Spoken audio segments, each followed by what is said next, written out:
Ibu mertuaku menuangkan sesuatu yang aneh ke dalam minumanku ketika dia pikir aku tidak sedang melihat.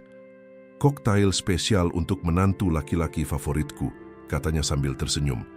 Aku berterima kasih dan diam-diam menukar gelasku dengan gelas suaminya yang selalu mengkritik karierku.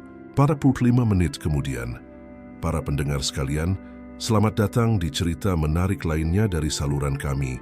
Jika Anda menyukai drama keluarga yang intens, intrik, dan liku-liku yang mengejutkan, jangan lupa untuk berlangganan, aktifkan notifikasi, dan berikan like Anda. Sekarang bersiaplah untuk menyelami plot yang mencekam dari rahasia keluarga Kusumo. Selamat mendengarkan. Namaku Bima Nugroho, 32 tahun, seorang fotografer lepas dengan studio di Kemang, Jakarta.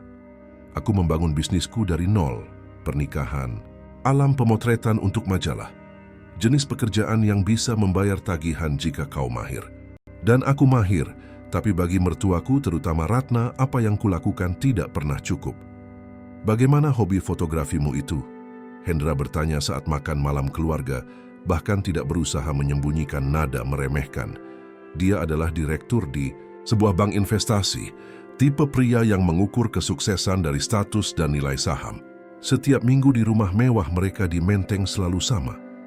Ratna memanjakan putrinya sementara Hendra menginterogasiku tentang keuanganku. Istriku, Dewi, meremas tanganku di bawah meja, permintaan maaf tanpa suara atas perilaku orang tuanya. Aku baru saja kembali dari pemotretan laporan tentang Kalimantan selama seminggu penuh, melintasi anak-anak sungai untuk mengambil gambar bagi National Geographic Indonesia. Aku sangat lelah, tetapi Dewi bersikeras kami tidak boleh melewatkan makan malam ulang tahun ibunya. Hanya beberapa jam janjinya. Seharusnya aku mendengarkan firasat burukku ketika Ratna mencegatku di dapur, cara matanya bergerak gelisah sebelum menyodorkan minuman itu, getaran ringan di jemarinya ketika dia berkata, "Aku buat khusus untukmu." Ada yang tidak beres. Aku hanya tidak tahu seberapa parah keadaan akan menjadi. Dewi dan aku bertemu 6 tahun lalu di sebuah pameran di mana karyaku dipajang. Dia sedang menyelesaikan S2 ilmu lingkungan dan aku mulai dikenal. Kami langsung cocok. Dia mengerti kebutuhanku untuk mengabadikan dunia melalui lensa dan aku mengagumi semangatnya untuk melindungi alam. Orang tuanya adalah cerita lain. Sejak pertemuan pertama kami, Hendra menjelaskan bahwa dia mengharapkan seseorang yang berbeda untuk putrinya, seseorang dengan posisi di kantor, dana pensiun, mobil perusahaan, seseorang seperti dirinya. Ratna lebih halus. Dia memuji foto-fotoku sambil bertanya kapan aku berencana untuk mapan dengan pekerjaan yang stabil. Dia mengundangku ke pertemuan keluarga dan kemudian memperkenalkanku sebagai si fotografer alih-alih menantunya. Selama bertahun-tahun, aku mencoba mengambil hati mereka. Aku membawa hadiah mahal untuk makan malam, menunjukkan karya yang diterbitkan, menyebutkan klien-klien besar.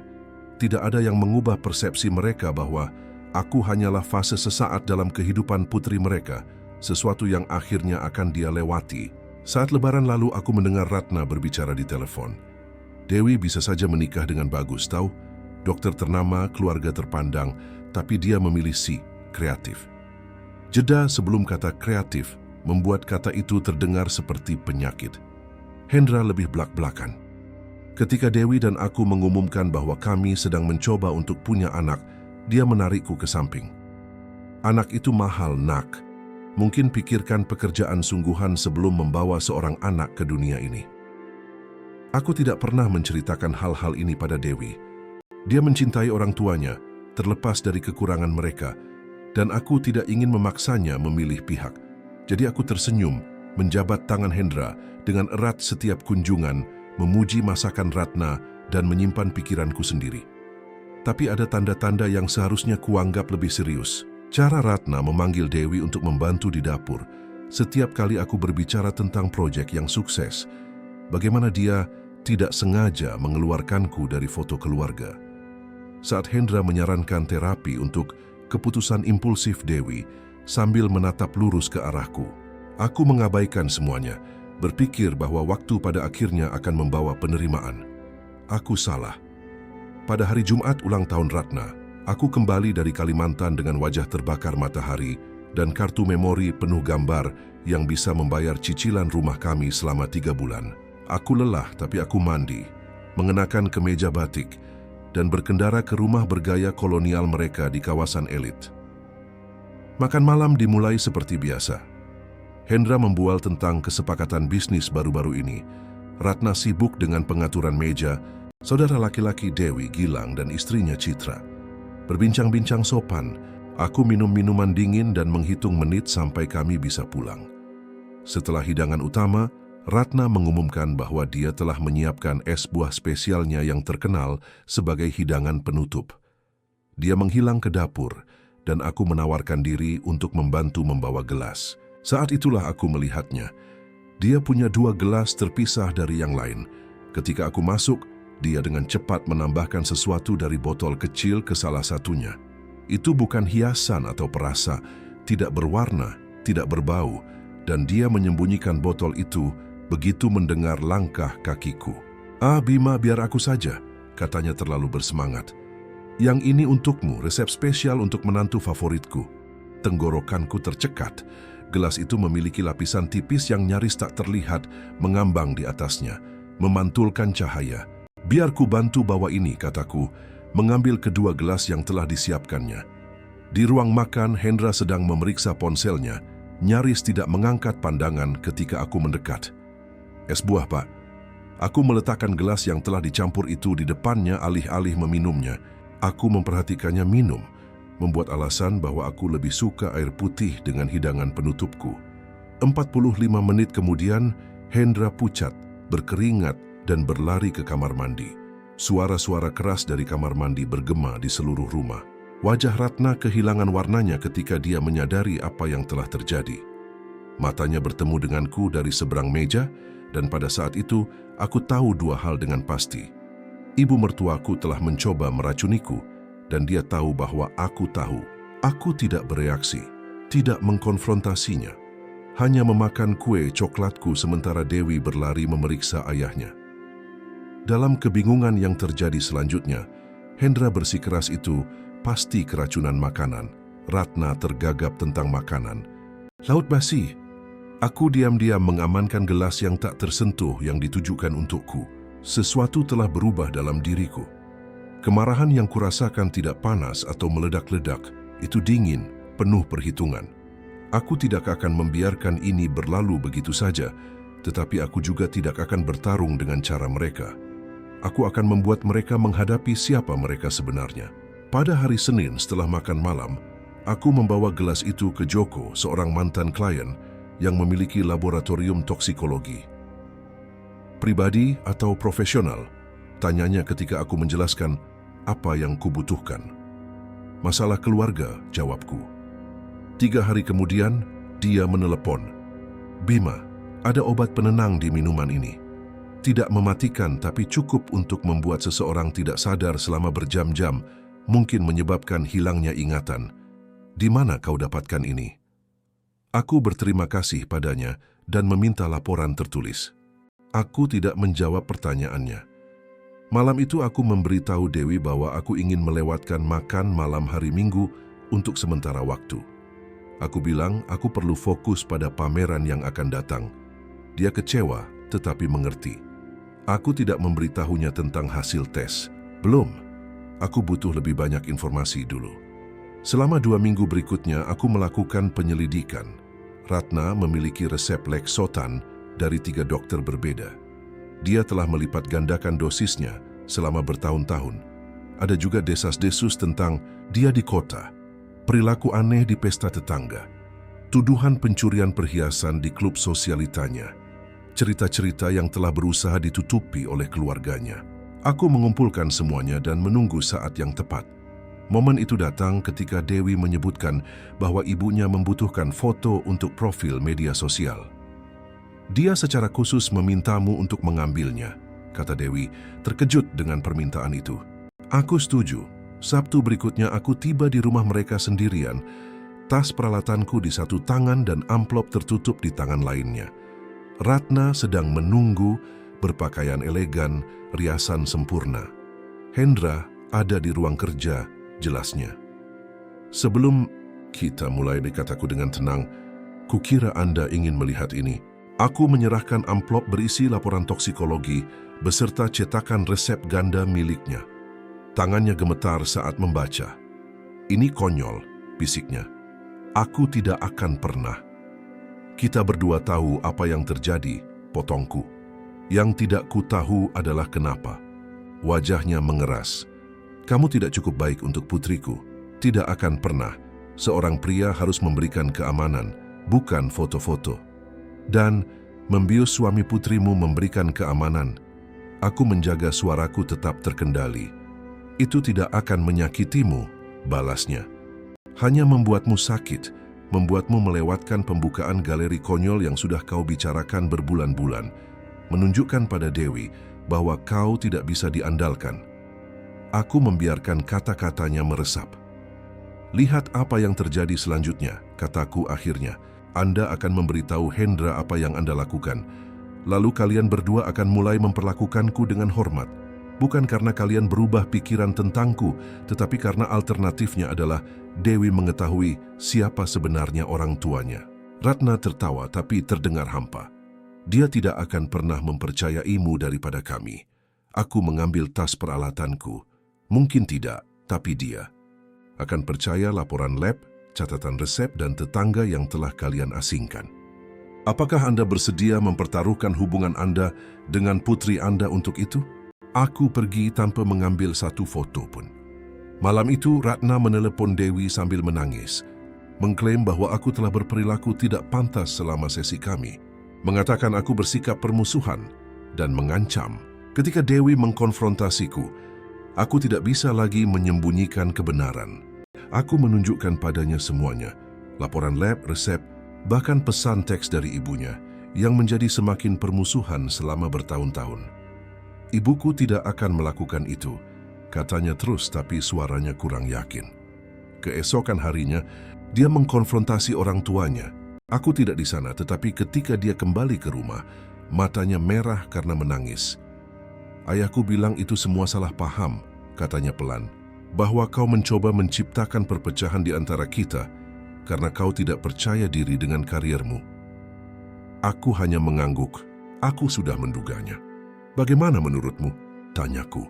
Dia tidak menjawab, hanya pergi ke tempat tidur dan membelakangiku. Aku telah melawan, tetapi entah bagaimana aku jatuh lebih dalam ke perangkap mereka. Sekarang aku adalah penjahat dalam cerita mereka, dan mereka berhasil menanamkan keraguan pada satu-satunya orang yang pendapatnya paling penting bagiku. Selama 2 minggu, Dewi nyaris tidak berbicara padaku. Dia pergi ke rumah orang tuanya sendirian, kembali dengan mata merah dan keraguan baru. Aku menyibukkan diri dengan pekerjaan, menghabiskan waktu berjam-jam di studioku, berharap badai akan berlalu. Kemudian sebuah paket datang untukku. Tanpa pengirim, hanya namaku tertulis di atasnya dengan tulisan tangan yang tidak kukenal. Di dalamnya ada sebuah flash drive dan sebuah catatan. Kau harus melihat ini. Citra, istri Gilang. Drive itu berisi file video, rekaman kamera keamanan rumah Hendra dan Ratna. Stempel tanggal menunjukkan malam makan malam itu. Di sana ada Ratna di dapur, dengan jelas menambahkan sesuatu ke dalam minuman. Di sana ada aku masuk, mengambil gelas. Di sana ada Hendra minum dari gelas yang telah dicampur. Tapi ada lebih banyak lagi, rekaman setelah kami pergi. Ratna berteriak pada Hendra, menyalahkannya karena meminum gelas yang salah. Hendra balas berteriak, "Ini bukan pertama kalinya kau melakukan hal seperti ini. Aku menonton rekaman itu 3 kali, mencoba memproses apa yang kulihat. Bukan hanya konfirmasi tindakan Ratna, tapi bukti adanya pola. Bukti bahwa Hendra tahu." File berikutnya berasal dari 2 hari setelah makan malam. Ratna dan Hendra berdebat di ruang tamu tentang aku. "Dia tahu apa yang kau lakukan," kata Hendra. "Lalu kenapa?" jawab Ratna. Ini kata-katanya melawan kata-kataku. Dewi tidak akan pernah memilih dia daripada keluarga. Dan jika dia memilihnya, maka dia bukan putri yang kubesarkan, kata Ratna dingin. "Jangan khawatir, aku sudah mulai berbicara dengannya tentang masalah pernikahan mereka. Menanam benih. Saat aku selesai, dia akan meminta cerai dan mengira itu idenya sendiri." Aku menutup laptopku, tangan gemetar. Ini bukan hanya tentang aku. Ini adalah upaya sistematis untuk mengendalikan hidup Dewi, mengisolasinya dari siapapun yang tidak sesuai dengan visi mereka. Dan mereka telah melakukannya selama bertahun-tahun. Aku segera menelepon Citra. Kenapa kau mengirimiku ini? Karena mereka melakukan hal yang sama padaku ketika aku menikah dengan Gilang, katanya pelan. Mereka mencoba memisahkan kami selama 2 tahun. Mengatakan aku tidak cukup baik, hampir berhasil. Kenapa kau tidak memberitahu kami? Gilang tidak tahu akunya. Dia memuja ayahnya. Percaya semua yang dikatakannya. Aku mencoba memberitahunya, tapi dia pikir aku paranoid. Aku hanya tidak bisa tinggal diam melihat mereka melakukan ini pada orang lain. Keesokan harinya aku menerima pesan dari Hendra. Kita perlu bicara dari pria ke pria. Tanpa istri. Aku menemuinya di country clubnya. Dia sedang menunggu di ruang pribadi, minum whisky. Bima mulainya keluarga itu rumit. Istriku dia bisa jadi sulit, protektif, tapi niatnya baik. Membius seseorang menunjukkan niat baik? Tanyaku. Dia melambaikan tangannya menepis. Kesalahpahaman. Ratna minum obat kecemasan. Dia mungkin salah mengambil gelas. Aku punya rekaman keamanannya, Hendra. Wajahnya langsung berubah, mengeras menjadi sesuatu yang dingin dan penuh perhitungan. Apa maumu, uang? Apa ini soal itu? Aku selalu tahu kau menikahi Dewi karena alasan keuangan. Aku ingin kalian berdua meninggalkan kami sendirian, kataku singkat. Berhenti mencoba meyakinkan Dewi bahwa aku tidak cukup baik. Berhenti mencampuri pernikahan kami. Hendra mencondongkan tubuh ke depan. Kau pikir ini pertama kalinya kami berurusan dengan orang sepertimu? Orang yang ingin memanfaatkan keluarga kami? Dia tertawa. Dewi akan kembali ke rumah, ke tempatnya seharusnya. Dia selalu kembali. Tanyakan padanya tentang Bagus. Tanyakan padanya tentang tunangan sebelum kau. Aku merasakan hawa dingin. Apa maksudmu? Dewi bertunangan sebelum bertemu denganmu. Pria baik, dokter.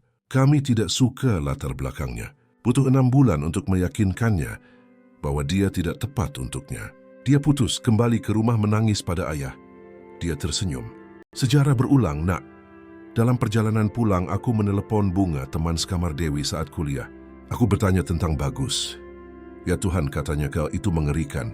Dia sempurna untuk Dewi, tapi orang tuanya, mereka meyakinkannya bahwa Bagus selingkuh. Mereka memalsukan bukti.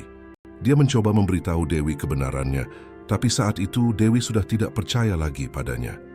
Polanya sudah jelas sekarang. Ini bukan hanya tentang aku, ini tentang kontrol. Kontrol penuh atas kehidupan putri mereka. Dan mereka pernah melakukannya sebelumnya. Aku tidak langsung mengkonfrontasi Dewi. Sebaliknya, aku mulai mengumpulkan semua bukti yang bisa kutemukan. Aku menghubungi Bagus, yang awalnya enggan berbicara denganku. Ketika aku menjelaskan situasinya, dia mengirimi saya email-email lama antara dia dan Dewi, menunjukkan bagaimana orang tuanya secara sistematis merusak hubungan mereka. Aku menghubungi mantan pacar lainnya, teman-teman lama Dewi yang secara misterius menjauh. Sebuah pola muncul. Siapapun yang mendorong kemandirian, Dewi secara bertahap disingkirkan dari hidupnya. Citra memberikan lebih banyak rekaman keamanan yang menunjukkan Ratna dan Hendra mendiskusikan rencana mereka untuk kami. Ketika mereka bercerai, kita akan membujuknya untuk kembali ke rumah, kata Hendra dalam satu klip. Dia bisa mengurus yayasan bertemu pria yang pantas. Aku mengumpulkan semuanya dalam satu drive, kemudian aku mengundang Gilang dan Citra untuk makan malam tanpa memberitahu Dewi bahwa aku akan menghancurkan citra keluarganya. Saat hidangan penutup, aku menghubungkan laptopku ke TV kami. Ada sesuatu yang harus kalian lihat, kataku. Selama 1 jam berikutnya kami menonton rekaman itu bersama. Dewi duduk tak bergerak, wajahnya pucat. Gilang terus menggelengkan kepalanya, bergumam, itu bukan orang tuaku di bawah napasnya.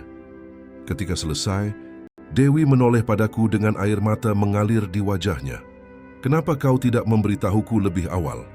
Karena aku ingin kau melihatnya sendiri, kataku. Semuanya, bukan hanya apa yang mereka lakukan padaku, tapi apa yang telah mereka lakukan padamu sepanjang hidupmu. Gilang berdiri, marah. Ini bohong. Kau mengedit video ini. Orang tuaku tidak akan melakukan ini. Citra menyentuh lengannya. Mereka juga melakukan itu pada kita, Gilang. Menurutmu kenapa mereka tiba-tiba mulai menyukaiku? setelah putra lahir. Karena seorang cucu berarti mereka punya pengaruh. Warna memudar dari wajah Gilang. Kau tidak pernah memberitahuku. Aku sudah mencoba, bisiknya. Kau tidak mau mendengarkan. Malamnya Dewi berbaring di tempat tidur di sampingku. Aku butuh waktu untuk mencerna ini, katanya pelan. Tapi aku percaya padamu. Dan aku minta maaf karena telah meragukanmu. Keesokan paginya Ratna menelepon. Dewi menyalakan pengeras suara. Sayang, ibu pikir kau harus tinggal bersama kami sebentar, kata Ratna riang. Ayah dan ibu mengkhawatirkanmu. Pernikahan itu sulit, dan terkadang perpisahan bisa membawa kejelasan. Ibu Sela Dewi, aku sudah melihat videonya. Henning. Lalu video apa? Rekaman keamanan ibu menaruh obat di minuman Bima. Ibu dan ayah merencanakan untuk mengakhiri pernikahanku. Jeda lagi. Dewi, apapun yang dia tunjukkan padamu itu dimanipulasi. Kau tahu Bima selalu cemburu pada keluarga kita. Cukup, suara Dewi tegas. Kami akan ke sana malam ini. Kita semua, Gilang, Citra, Bima, dan aku. Kita akan membicarakan ini sebagai keluarga. Tidak ada lagi kebohongan. Setelah dia menutup telepon, Dewi menoleh padaku. Mereka akan menyangkal semuanya. Mereka akan mencoba membalikkannya padamu. Aku mengangguk. Aku tahu. Jadi apa rencana kita? Untuk pertama kalinya dalam beberapa minggu aku tersenyum. Kurasa sudah waktunya orang tuamu bertemu denganku yang sebenarnya. Yang tidak hanya mengambil foto, tapi tahu bagaimana menceritakan sebuah kisah. Malam itu kami tiba di rumah Hendra dan Ratna dengan peralatan fotografiku. Gilang dan Citra sudah ada di sana, duduk kaku di ruang tamu. Hendra tampak percaya diri. Aku mengerti telah terjadi kesalahpahaman. Tidak ada kesalahpahaman, potongku, memasang tripodku. Aku mendokumentasikan percakapan ini untuk arsip keluarga. Ratna langsung keberatan. Ini masalah keluarga pribadi. Tepat, aku setuju. Masalah keluarga. Dan aku adalah keluarga, meskipun kalian telah berusaha keras untuk mengubahnya. Selama 2 jam berikutnya, kami membeberkan semuanya, minuman itu, manipulasi, bagus mantan-mantan pacar lainnya, pola yang telah membentuk seluruh hidup Dewi dan Gilang. Hendra dan Ratna menyangkal semuanya tentu saja. Mereka menyebutku tidak stabil, manipulatif. Tapi dengan setiap penyangkalan, aku memutar klip lain, menunjukkan email lain. Wajah mereka menjadi lebih pucat, penyangkalan mereka lebih lemah. Akhirnya Dewi berdiri. Aku mencintai kalian berdua. Kalian orang tuaku, tapi apa yang telah kalian lakukan tidak bisa dimaafkan. Kalian tidak bisa lagi mengendalikan hidupku. Gilang mengangguk. Kami sudah dewasa. Kami memilih pasangan kami sendiri, jalan kami sendiri. Ratna mulai menangis bukan karena penyesalan, tapi karena kesadaran bahwa dia kehilangan kendali. Hendra hanya tampak tertegun, seolah tidak percaya anak-anaknya menentangnya. Saat kami bersiap untuk pergi, aku menyerahkan sebuah flash drive kepada Hendra. Ini berisi semuanya. Rekaman email testimoni. Ini milikmu. Apa artinya ini? Tanyanya curiga. Artinya aku tidak akan merusak reputasimu dengan membagikannya kepada orang lain. Itu akan menyakiti Dewi, dan aku tidak akan pernah melakukan itu. Aku berhenti sejenak. Tapi jika kalian mencoba mengganggu pernikahan kami lagi, jika kalian mencoba memanipulasi Dewi atau menjelek-jelekkanku, salinannya akan dikirim ke semua anggota country club kalian, mitra bisnis kalian, dan lingkaran sosial kalian yang berharga. Untuk pertama kalinya sejak aku mengenalnya, Hendra menatapku dengan sesuatu yang mirip dengan rasa hormat. Aku meremehkanmu, ya, kataku singkat. Anda meremehkan saya. 6 bulan berlalu, Dewi dan Gilang memulai terapi untuk mengatasi kerusakan yang disebabkan oleh orang tua mereka. Ratna dan Hendra menjaga jarak, mengirim pesan sesekali, tetapi menghormati batasan yang telah kami tetapkan. Kemudian saat liburan akhir tahun, mereka mengundang kami makan malam. Awal yang baru, tulis undangan itu. Dewi ingin pergi, mereka tetap orang tuaku, katanya, dan mereka mencoba. Aku setuju, tapi aku tidak cukup naif untuk percaya bahwa mereka telah berubah. Ketika kami tiba, semuanya tampak normal. Ratna telah menyiapkan pesta. Hendra bersikap menawan, bertanya tentang proyek terbaruku dengan apa yang tampak seperti minat tulus. Setelah makan malam, Hendra mengundangku ke ruang kerjanya. Aku punya proposal untukmu, katanya menuangkanku whisky. Aku sudah memikirkan kariermu, Fotografi, ya itu bagus untukmu. Tapi pernahkah kau mempertimbangkan untuk diversifikasi? Aku bisa membawamu ke perusahaanku. Jalur mitra junior, gajinya akan besar. Aku mengambil gelas itu tapi tidak minum. Kenapa Anda melakukan ini? Keluarga, katanya lembut. Dan aku menghargai caramu menangani insiden yang tidak menyenangkan itu.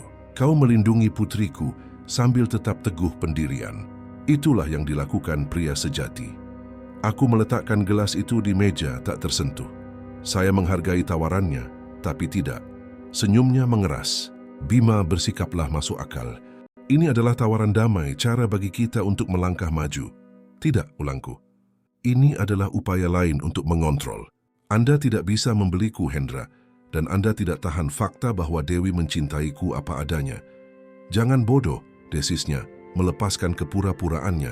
Semua orang punya harga. Aku berdiri. Di situlah Anda salah, dan itulah mengapa Anda tidak akan pernah mengerti putri Anda. Aku kembali ke ruang makan, di mana Ratna sedang menunjukkan album foto kepada Dewi. Lihat ini, katanya. Kau sangat bahagia saat tinggal di rumah. Dewi melihatku dari seberang ruangan. Dia bisa tahu dari ekspresiku bahwa sesuatu telah terjadi. Aku memberinya anggukan kecil dan dia berdiri. Ibu, ayah, dia mengumumkan dengan jelas, ada sesuatu yang ingin ku sampaikan pada kalian. Semua orang menoleh untuk menatapnya. Kami sedang menanti bayi, Bima dan aku. Usiaku 3 bulan. Keterkejutan di wajah mereka tulus. Ratna pulih lebih dulu, bergegas memeluk putrinya dengan air mata berlinang. Hendra mendekat lebih lambat, memandang antara Dewi dan aku. Selamat, katanya kakus. Terima kasih, jawabku.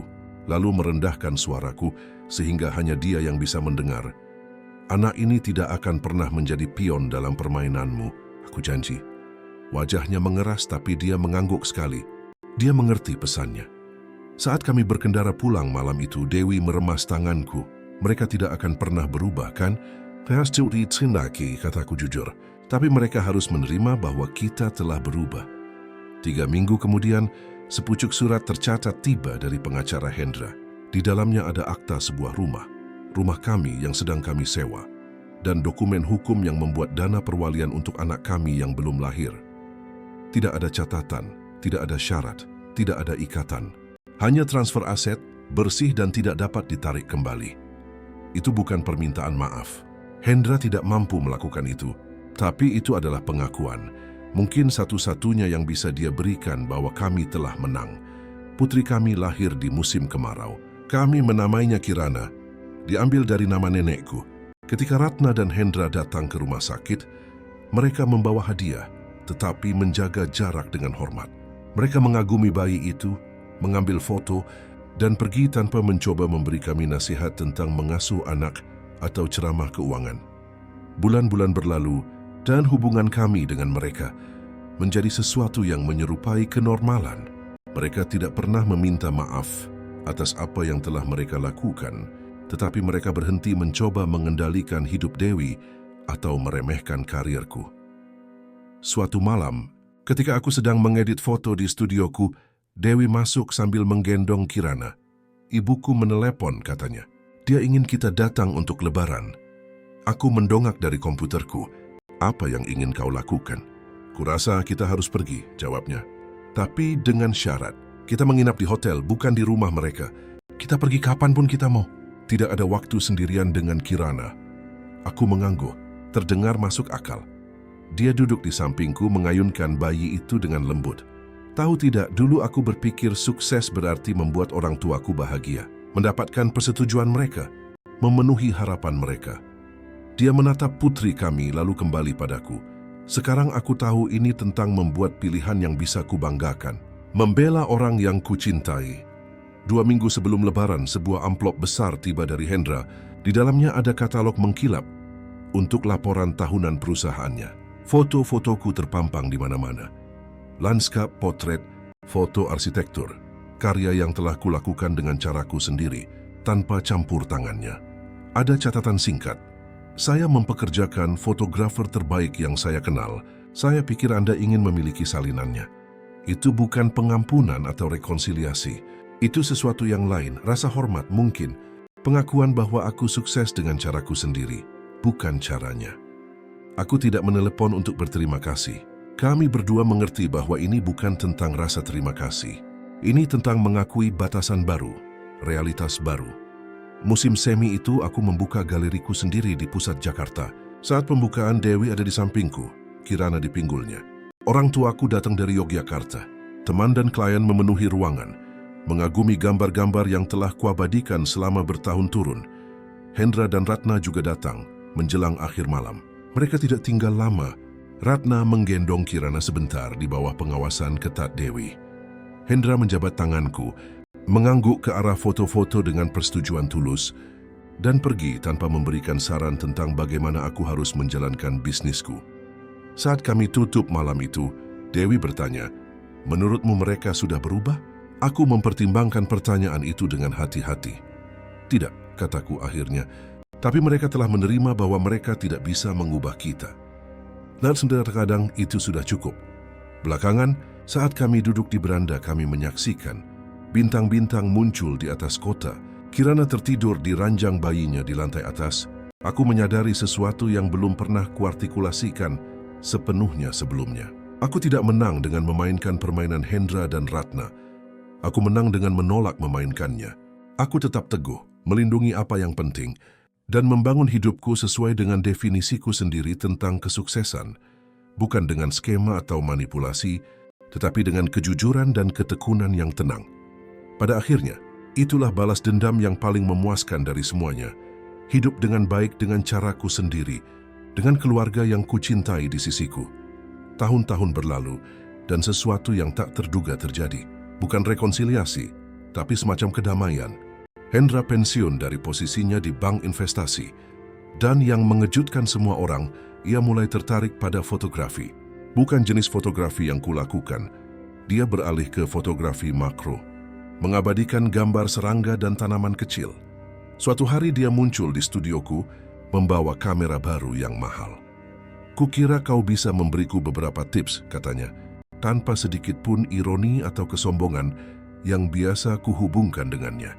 Aku menghabiskan sore itu mengajarinya tentang komposisi, cahaya dan kesabaran. Sebanyak kesabaran yang dibutuhkan untuk mengabadikan momen sempurna. Untuk pertama kalinya sejak aku mengenalnya, aku melihat sesuatu yang tulus dalam dirinya.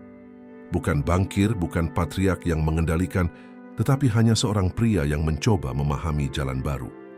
Dengan Ratna, transisinya lebih halus.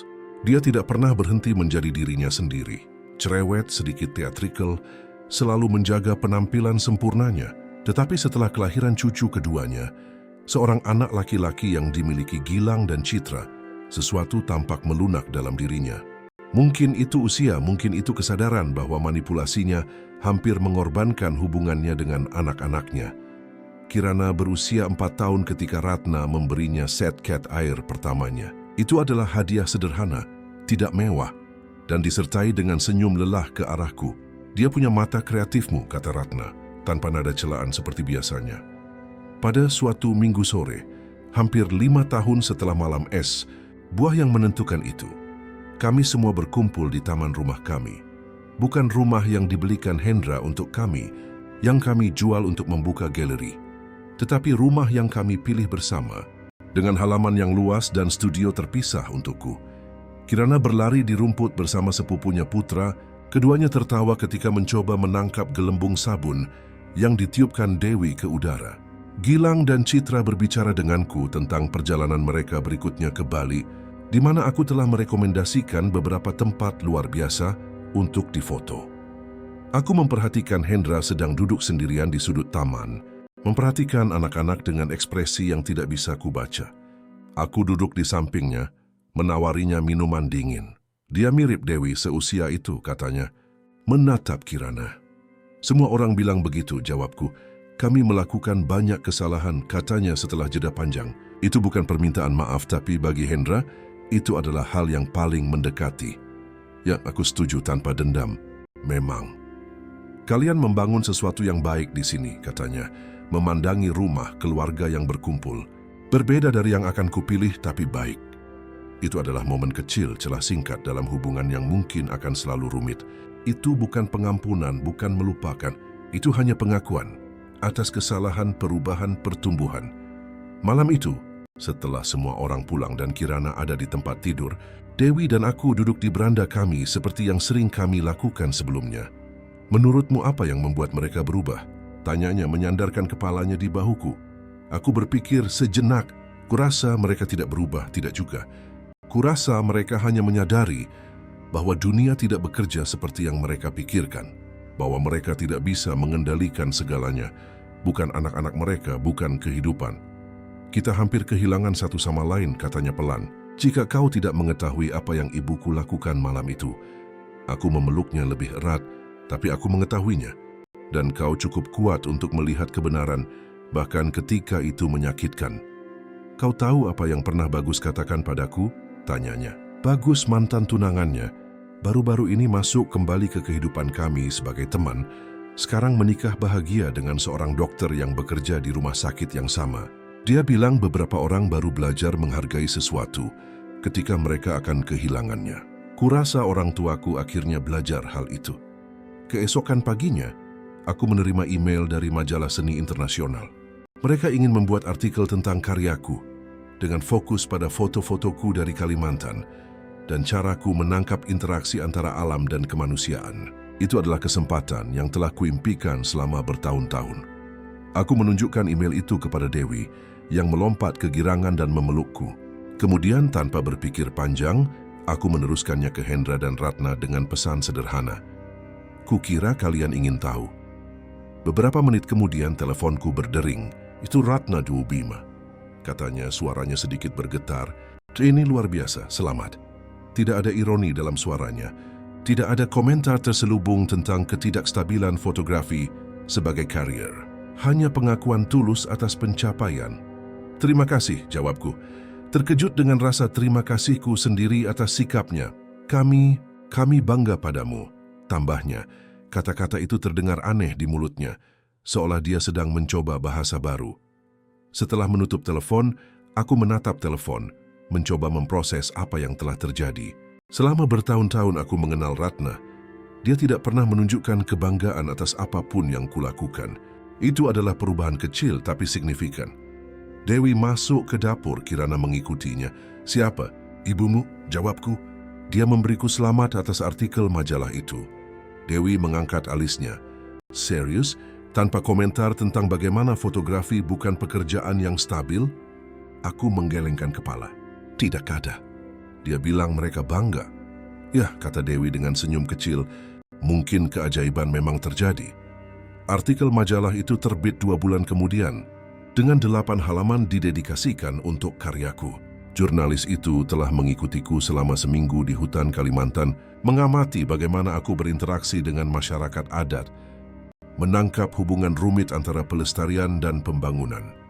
Pada hari majalah itu beredar, aku menerima telepon tak terduga lainnya. Kali ini, Hendra. Aku membeli semua salinan di kios dekat kantor, katanya. Terdengar hampir malu-malu. Aku menunjukkannya kepada semua orang di bank. Anda melakukannya? Ya, katanya. Apa yang kau lakukan sangat mengesankan, Bima. Aku tidak mengerti sebelumnya. Senimu, apa yang ingin kau katakan dengannya? Ada jeda yang canggung. Menurutmu, bisakah kita bertemu untuk minum kopi? Tanyanya akhirnya, hanya kita berdua. Aku setuju lebih karena penasaran daripada alasan lain. Kami bertemu di sebuah kafe dekat galeriku. Hendra berpakaian santai. Sesuatu yang jarang kulihat. Dia membawa salinan majalah itu. Halaman-halamannya sudah terlipat karena sering dibuka. Foto ini, katanya, menunjuk ke gambar seorang nelayan tua di Sungai Mahakam. Wajahnya yang keriput, mencerminkan perjuangan dan kebijaksanaan selama puluhan tahun. Bagaimana kau bisa membuatnya menatap kamera seperti itu? Aku tidak memintanya, jelasku. Aku menghabiskan 3 hari bersamanya sebelum mengambil satu foto pun. Aku mendengarkan ceritanya, bertemu keluarganya. Ketika akhirnya aku mengangkat kamera, dia sudah mengenalku. Dia percaya padaku. Hendra mengangguk pelan. Kesabaran. Membangun hubungan tidak jauh berbeda dengan apa yang kami lakukan di bank, hanya dengan hasil yang berbeda. Itu adalah pengakuan kecil tapi membuka mata. Selama bertahun-tahun, Hendra telah melihat karierku sebagai kesenangan, hobi. Sekarang untuk pertama kalinya, Dia mencoba mencari kesamaan, memahami duniaku dengan caranya sendiri. Ratna dan aku mulainya, lalu berhenti, menyesap kopi. Kami bukan mertua terbaik. Aku menahan keinginan untuk tertawa sarkastik. Bukan, memang bukan. Ketika Dewi membawamu pulang pertama kali, yang kami lihat hanyalah risiko. Seorang fotografer, bagaimana kau bisa memberinya kehidupan yang layak? Stabilitas yang dia butuhkan. Ini tidak pernah tentang uang bagi Dewi, kataku. Dia ingin gairah, tujuan. Aku tahu itu sekarang, akunya. Tapi saat itu, kami berasal dari generasi yang berbeda. Mentalitas yang berbeda.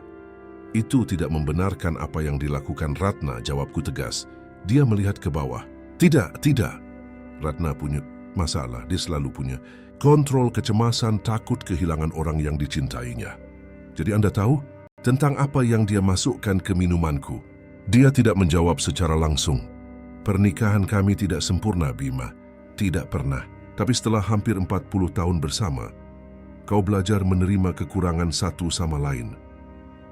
Bahkan ketika kekurangan itu menyakiti orang lain, dia menghela napas, terutama saat itu, karena menghadapinya berarti menghadapi lebih banyak lagi. Itu adalah pengakuan paling jujur yang pernah dibuat Hendra. Bukan pengakuan bersalah, tapi pengakuan atas keterlibatannya melalui keheningan penyangkalan. Kenapa sekarang? Tanyaku. Kenapa percakapan ini sekarang setelah bertahun-tahun? Dia mengeluarkan foto dari dompetnya. Foto lama, menguning di tepinya. Menunjukkan seorang wanita muda, mungkin 17 atau 18 tahun, berdiri di samping kanvas kuas di tangan. Adikku, jelasnya, Kartika. Dia seorang pelukis, berbakat sepertimu. Melihat dunia dengan cara yang tidak pernah bisa kulihat. Aku belum pernah mendengar tentang seorang adik.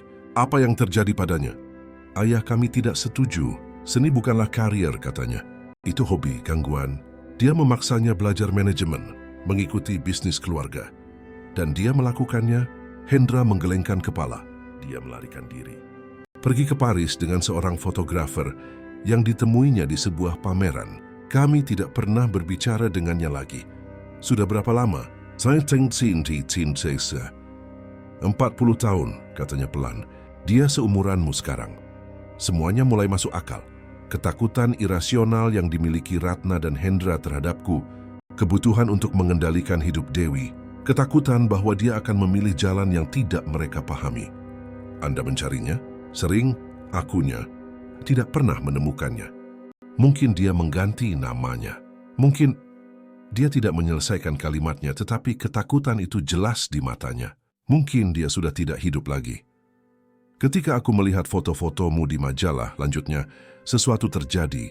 Rasanya seperti melihat dunia melalui matanya lagi. Keindahan yang telah kulupakan untuk kucari. Itu adalah wahyu yang mengejutkan. Selama bertahun-tahun, aku hanya melihat Hendra sebagai penjahat dalam ceritaku. Mertua yang kritis, patriark yang mengendalikan. Aku tidak pernah mempertimbangkan bahwa dia mungkin sedang berjuang dengan hantunya sendiri, penyesalannya sendiri. Aku mencoba berubah, Bima, katanya. Aku tidak pandai dalam hal ini. Aku menghabiskan seluruh hidupku menjadi satu orang. Berpikir dengan satu cara. Tapi aku tidak ingin kehilangan Dewi seperti aku kehilangan Kartika. Aku tidak ingin Kirana tumbuh tanpa mengenal kakek neneknya. Itu tergantung kalian, jawabku. Rasa hormat, batasan, kejujuran. Aku tahu dia setuju. Ratna juga berusaha. Dengan caranya sendiri. Ketika kami berpisah, Hendra mengejutkanku dengan pelukan canggung. Itu adalah demonstrasi kasih sayang fisik pertama yang pernah dia tawarkan padaku. Terima kasih telah mencintai putriku, katanya, karena memberinya kekuatan untuk menjadi dirinya sendiri. Dia selalu memiliki kekuatan itu, jawabku. Dia hanya butuh ruang untuk menemukannya. Malam itu, aku menceritakan kepada Dewi tentang pertemuanku dengan ayahnya, tentang saudara perempuan yang tidak pernah dia ketahui keberadaannya. Tante Kartika, katanya Mas Ansha, tak mencoba nama itu. Mereka tidak pernah menyebutkannya, sekalipun. Kurasa itu terlalu menyakitkan, saranku, atau terlalu memalukan, jawab Dewi, mengakui bahwa seseorang lari dari keluarga yang sempurna. Dia terdiam sejenak, menyerap informasi baru ini tentang sejarah keluarganya. Menurutmu, haruskah kita mencarinya? Kartika? Aku tidak tahu. Kataku jujur, mungkin dia tidak ingin ditemukan. Atau mungkin dia sudah menunggu 40 tahun untuk dicari, jawab Dewi. Minggu berikutnya, Dewi mengejutkanku dengan sebuah map penuh kertas-kertas tua yang dia gali dari kantor ayahnya. Aku menemukan ini saat mereka bepergian, jelasnya. Catatan sekolah, clipping koran tua. Kartika Kusumo, lahir tahun 1995, menghilang tahun 1993. Kau pikir kita bisa menemukannya setelah sekian lama? Kilatan tekad muncul di mata Dewi. Ekspresi yang sama yang kulihat ketika dia mendedikasikan dirinya untuk proyek lingkungan baru, tekad yang sama yang dia warisi dari ayahnya, meskipun digunakan untuk tujuan yang sangat berbeda. Setidaknya kita akan mencoba, katanya, untuk ayah, untuk kita semua. Kami memulai pencarian kami secara diam-diam, tanpa memberitahu Hendra atau Ratna. Aku menggunakan kontakku di dunia seni, bertanya tentang seorang pelukis Indonesia yang akan pergi ke Paris pada tahun 80-an. Dewi meneliti catatan imigrasi, jejaring sosial, petunjuk apapun yang bisa kami temukan. Selama 2 bulan, kami tidak menemukan apa-apa. Kemudian ketika kami hampir menyerah, aku menerima email dari seorang pemilik galeri Prancis yang telah kuhubungi. Saya tidak kenal Kartika Kusumo, tulisnya, tapi ada seorang pelukis Indonesia bernama Claire Lebrun yang pindah ke Paris beberapa dekade lalu. Karya awalnya sangat mirip dengan gambar yang Anda kirimkan. Terlampir di email itu adalah tautan ke situs web galeri kecil di pinggiran kota Paris. Lukisan-lukisannya cerah, emotif lanskap Indonesia yang dibayangkan kembali melalui ingatan dan waktu. Aku menunjukkannya kepada Dewi yang menghabiskan berjam-jam mempelajari setiap gambar. Ini dia, katanya akhirnya. Aku yakin. Lihat yang ini. Dia menunjuk ke lukisan rumah bergaya kolonial, sangat mirip dengan rumah lama orang tuanya di Jakarta. Ini adalah tempat ayahku dibesarkan. Dia melukisnya dari ingatan. Pertanyaannya sekarang adalah, haruskah kami memberitahu Hendra? Dewi bimbang. Di satu sisi menemukan Kartika, atau Claire, begitu dia sekarang dipanggil, bisa membawa penyembuhan bagi luka lama. Di sisi lain, membuka kembali bab masa lalu itu bisa memunculkan rasa sakit yang sudah lama terkubur. Kurasa kita perlu berbicara dengan ibuku dulu, putus Dewi. Lihat apa yang dia tahu. Sabtu berikutnya, sementara Hendra bermain golf, Dewi mengundang Ratna untuk minum kopi di rumah kami. Kirana sedang les renang, jadi kami punya rumah untuk kami sendiri. Ratna tiba tepat waktu pukul 10 pagi, berpakaian rapi seperti biasa, membawa karangan bunga kecil dan mainan untuk Kirana. Setelah beberapa menit obrolan ringan, Dewi langsung ke intinya. Ibu, aku ingin bertanya tentang Kartika. Wajah Ratna memucat, tangannya membeku di tengah gerakan, membawa cangkir kopi ke mulutnya. Di mana kau dengar nama itu? Suaranya tegang, terkendali. Ayah menyebutkannya pada Bima, bilang dia adiknya, seorang seniman. Ratna meletakkan cangkir itu kembali ke piring dengan hati-hati. Kartika adalah topik yang tidak kami bicarakan di keluarga ini. Kenapa? Karena dia memilih untuk meninggalkannya. Suara Ratna dingin, tapi aku mendeteksi sesuatu di baliknya. Luka lama, mungkin bahkan ketakutan. Bagaimana ibu mengenalnya? Tanyaku lembut. Apakah ibu dan ayah sudah bersama saat dia pergi? Ratna menatapku, menilai seberapa banyak yang harus dia ungkapkan. Akhirnya dia menghela napas. Hendra dan aku bertunangan. Kartika adalah temanku sebelum menjadi adik iparku. Kami belajar seni bersama di universitas. Itu mengejutkan kami. Ibu belajar seni? Senyum sedih melintas di wajah Ratna.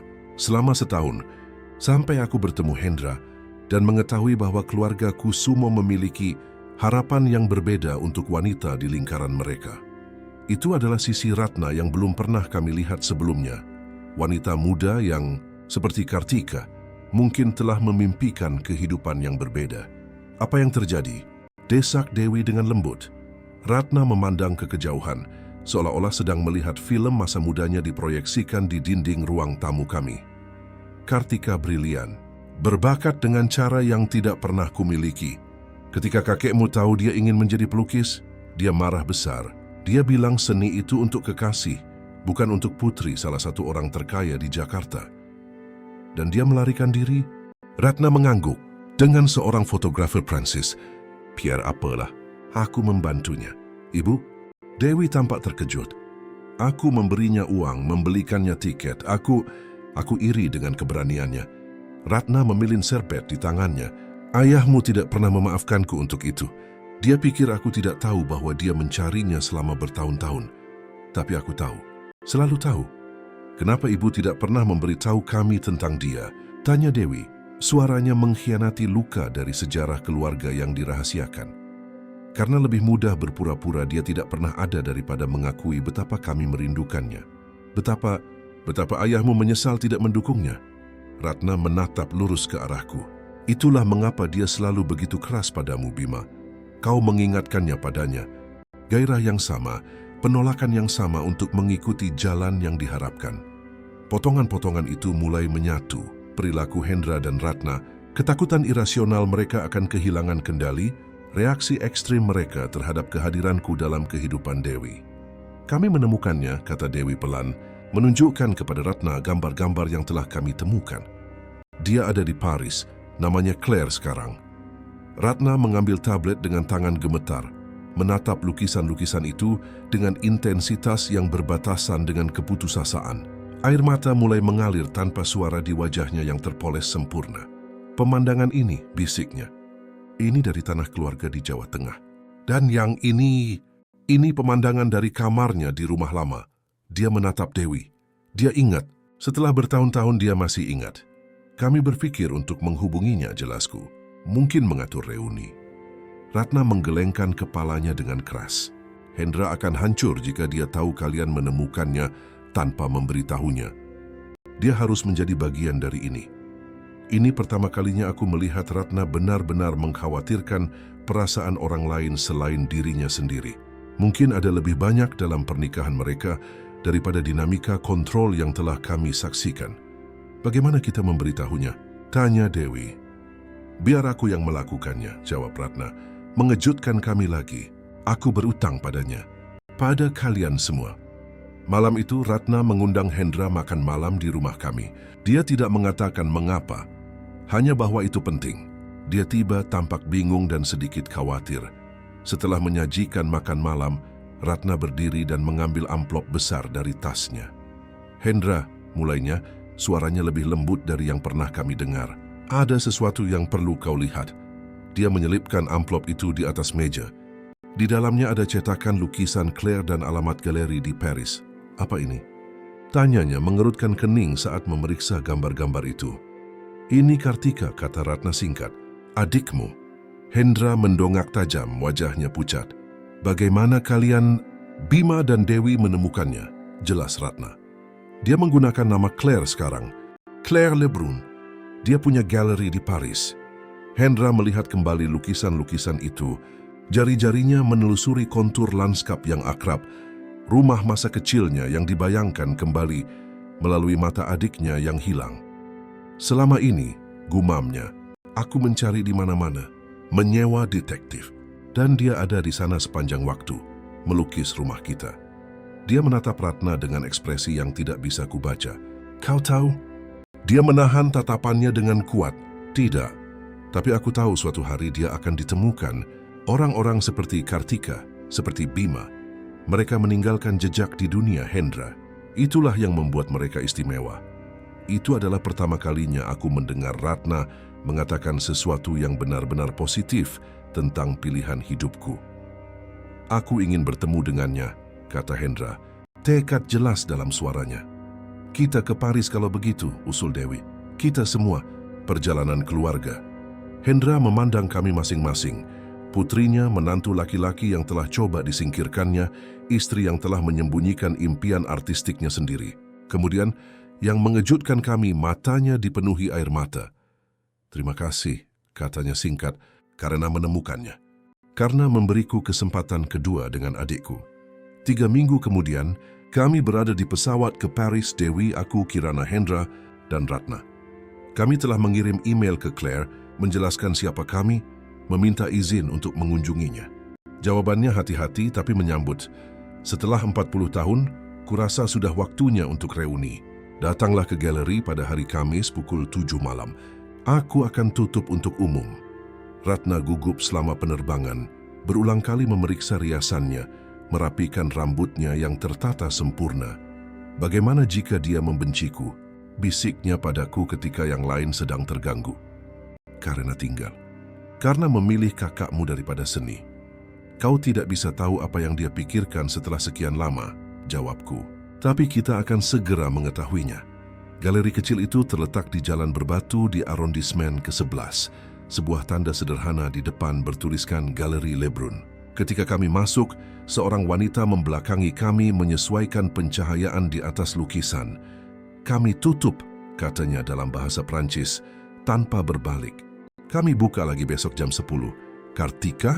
Suara Hendra hampir tidak bisa dikenali. Tercekat oleh emosi. Wanita itu membeku lalu berbalik perlahan. Dia memiliki wajah bersudut yang sama dengan Hendra, mata tajam yang sama, meskipun matanya dibingkai oleh kerutan tawa alih-alih garis yang lebih keras yang menandai wajah kakaknya. Rambutnya benar-benar putih, dipotong bob yang elegan.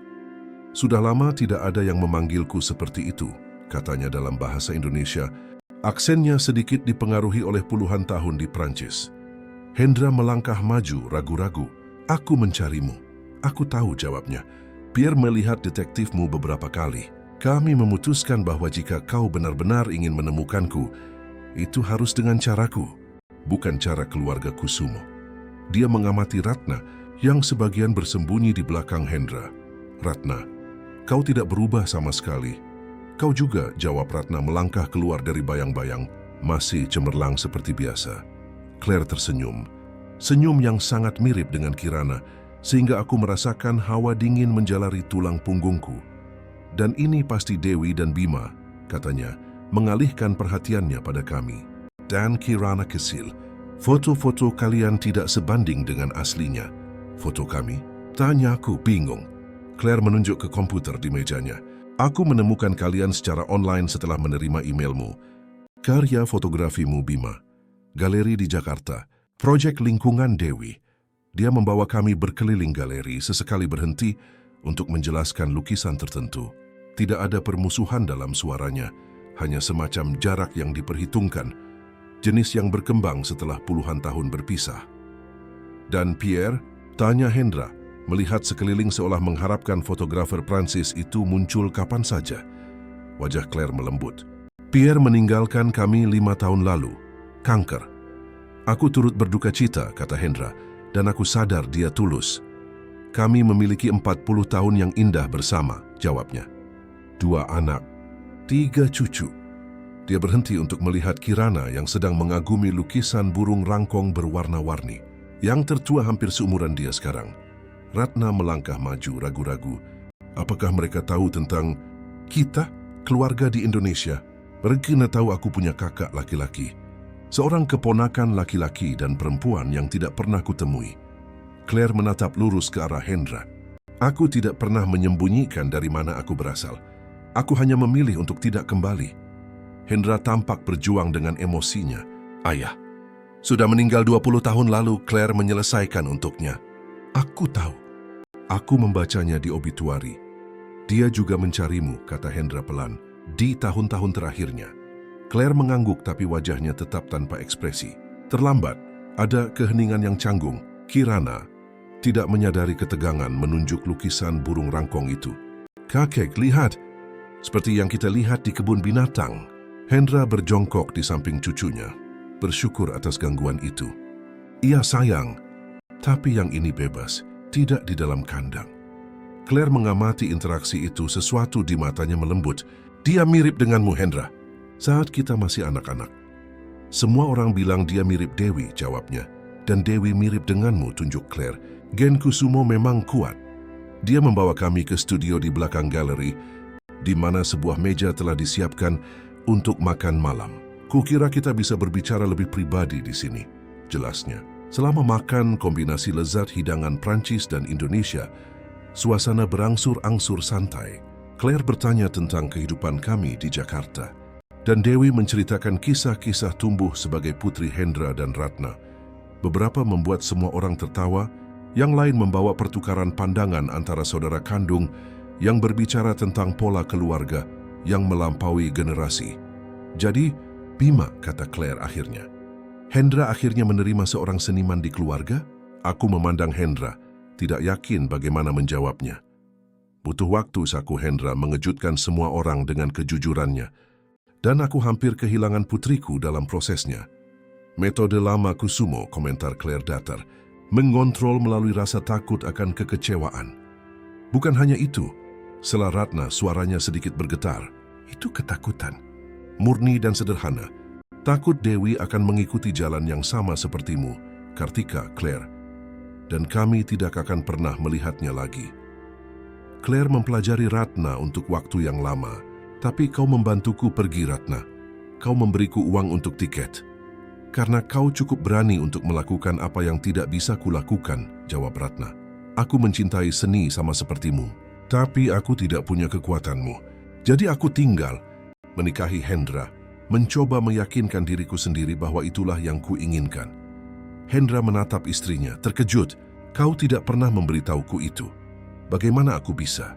Tanya Ratna. Kau sudah kehilangan adikmu karena seni. Bagaimana aku bisa mengatakan bahwa aku juga memimpikannya? Seolah-olah topeng telah jatuh. Ratna yang tersusun sempurna yang kami kenal hancur di depan mata kami, mengungkapkan wanita yang rentan dan kompleks di baliknya. Jadi ketika Dewi membawa Bima pulang, Claire memulai, semua ketakutanku muncul kembali, Ratna menyelesaikan. Takut dia akan memilih jalan yang akan membawanya jauh dari kami sepertimu. Takut dia akan menemukan betapa aku telah mengkompromikan impianku sendiri. Jadi kau mencoba menyabotase hubungan mereka, simpul Claire. Ratna menundukkan kepalanya. Aku tidak berpikir jernih. Aku melakukan hal-hal yang tidak termaafkan. Seperti apa? Tanya Claire memandang dari Ratna ke aku. Dewi dan aku bertukar pandang. Kami tidak berencana untuk membeberkan seluruh cerita selama reuni pertama ini. Tetapi sepertinya kami sudah melewati titik menyembunyikan kebenaran. Dia menaruh sesuatu di minumanku saat makan malam, jelasku. Obat penenang mungkin. Aku menyadarinya dan menukar gelas dengan Hendra. Claire mengangkat alisnya beralih ke kakaknya. Dan bagaimana reaksimu terhadap itu, Kak? Hendra tampak sangat tidak nyaman. Bukan dengan cara terbaik. Aku membela Ratna. Kami mencoba mengendalikan situasi. Memanipulasi Dewi untuk meragukan Bima, tebak Claire. Ya, Hendra tidak berusaha menyangkal. Kami melakukan hal yang sama pada tunangannya sebelum Bima. Bagus, Dewi menambahkan. Dan padaku dan Gilang juga, tambah Citra. Claire mengangguk, seolah menerima konfirmasi atas sesuatu yang sudah diduganya. Beberapa hal tidak pernah berubah, tampaknya. Hendra menatap adiknya dengan mata sedih. Tetapi beberapa berubah. Kami sedang mencoba. Kami ada di sini. Claire menghela napas panjang dan penuh pertimbangan. Ketika aku menerima emailmu, katanya, menatap Dewi dan aku, naluri pertamaku adalah menolak. 40 tahun adalah waktu yang lama. Aku membangun hidupku di sini. Keluargaku, karierku, dan aku tidak perlu membuka luka lama. Kenapa kau tidak menolak? Tanya aku. Dia tersenyum lembut tapi tajam. Karena aku melihat karyamu, Bima, dan karya Dewi. Aku melihat bahwa kalian tidak seperti Hendra dan Ratna dulu, seperti orang tuaku dulu. Aku melihat bahwa mungkin keluarga Kusumo akhirnya berevolusi. Dia bangkit dan pergi ke rak, tempat dia mengambil album foto tebal. Selain itu, lanjutnya, kukira sudah waktunya keponakanku bertemu sepupu mereka. Dia membuka album itu, mengungkapkan foto dua anak tumbuh di Paris, lalu menjadi dewasa, menikah, memiliki anak sendiri. Antoine sekarang berusia 38 tahun. Dia seorang profesor sastra di Sorbonne. Sophie berusia 35 tahun, seorang ahli biologi kelautan. Antoine punya 2 anak, Sophie punya 1. Dewi menyentuhkan jari-jarinya di foto-foto itu, kagum. Kita punya sepupu di Paris, Kirana punya, apa sebutannya? Sepupu tingkat kedua? Keluarga, kata Claire singkat. Mereka keluarga. Hendra tidak bisa menahan air matanya lagi. Air mata mengalir bebas di wajahnya, kesedihan dan penyesalan selama bertahun-tahun, akhirnya menemukan pelepasan. Maafkan aku, Kartika, isaknya kembali ke nama masa kecilnya. Maafkan aku karena tidak mendukungmu, karena membiarkan ayah mendikte hidup kita untuk segalanya. Claire mengamati kakaknya untuk waktu yang lama. lalu perlahan mengulurkan tangan dan menyentuh lengannya. "Aku tahu," katanya pelan. "Aku tahu. Itu bukan pengampunan, tapi itu adalah permulaan. Sebuah pembukaan untuk sesuatu yang baru. Setelah puluhan tahun hening. Antoine dan Sophie ingin bertemu dengan kalian," lanjut Claire. "Mereka akan datang besok untuk makan siang, jika kalian bersedia." "Kami sangat ingin," jawab Dewi, menatapku mencari konfirmasi. Aku mengangguk tersenyum.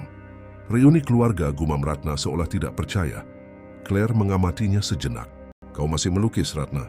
Ratna tampak terkejut dengan pertanyaan itu. Tidak dalam beberapa tahun." "Tapi kau ingin," kata Claire bukan sebagai pertanyaan. Ratna memandang Hendra lalu Dewi seolah mengukur dampak jawabannya. "Ya," katanya akhirnya, "selalu ingin." "Tidak ada kata terlambat," kata Claire menunjuk ke studionya di sekitar. "Percayalah padaku." Ketika kami berpisah malam itu, berjanji untuk kembali makan siang keesokan harinya, ada kelegaan di antara kami yang tidak ada ketika kami tiba. Kami bukan keluarga yang sembuh, jauh dari itu. Tapi kami adalah keluarga yang akhirnya menghadapi kebenarannya, betapapun tidak nyamannya. Dalam perjalanan kembali ke hotel, Kirana tertidur di pelukan Dewi. Hendra berjalan diam-diam di sampingku. Jalanan Paris sepi, bermandikan cahaya keemasan lampu-lampu kuno. "Terima kasih," katanya tiba-tiba. "Karena menemukannya, karena memberiku kesempatan kedua dengan adikku." "Dewi yang bersikeras," jawabku jujur. "Tapi kau yang menunjukkan jalannya," bantahnya. "Kau melawan kami ketika kami mencoba menyingkirkanmu. Kau melindungi Dewi tidak hanya dari kami, tetapi dari menjadi seperti kami." Dia berhenti menatap putri dan cucunya beberapa meter di